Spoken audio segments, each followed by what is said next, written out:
Selles videos tahaksin teile tutvustada Stiili uut aku taimekaitsepritsi, milleks on SGA 85. Antud toode mõeldud eelkõige just sukestele aiandusspetsialistidele, viljapuu kasutajatele ning ka metsandussektoris töötavatele isikutele. Nüüd natukene lähemalt tehnilistest näitajatest. Töörõhk on reguleeritav 1–6 baarini. Pumba maksimaalne tootlikkus on ka seadistatav 1,5 kuni 3,1 liitrini minutis. Paagi mahutavus on 17 liitrit ja Stiili AP300S akuga saame rahulikult teha terve tööpäeva ilusti hommikust õhtuni ära, ilma et me peaksime muretsema, et see aku saaks tühjaks. Nagu kõikide seadmete puhul eeldame seda, et seda seadet oleks ka mugav kasutada.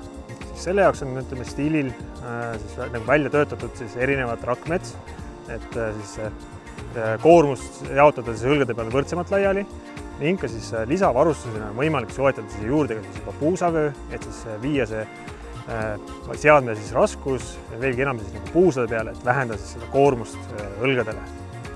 Ning ka kui taimekaitsepritsi kasutame, kindlasti peaks ikkagi arvestama ka sellega, et meil oleks ka sobilikud kaitsevahendid kasutusel, prillid, kaitseülikond, kindad ja ka mask.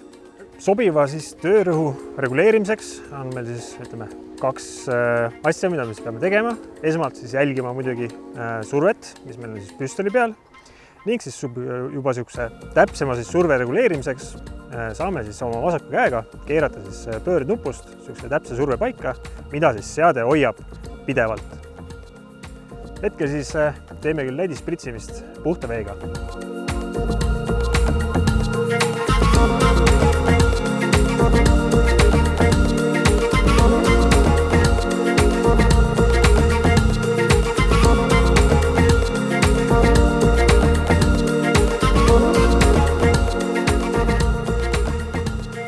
Nii nagu igal taimekaitsepritsil on ka Stiili SGA 85-l küllaltki laialdane erinevad lisavarustuse tarvikute hulk.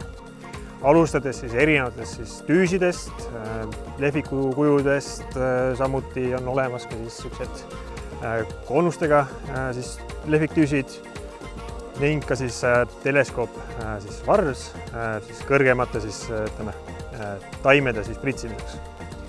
Ning kindlasti üks iga ennast lugupidav professionaal hoolitseb ka selle eest, et tal akud ja laadijad oleks ka hästi hoiustatud ning ka nende lihtsamaks transportimiseks on ka transpordikohver lisavarustusena saadaval.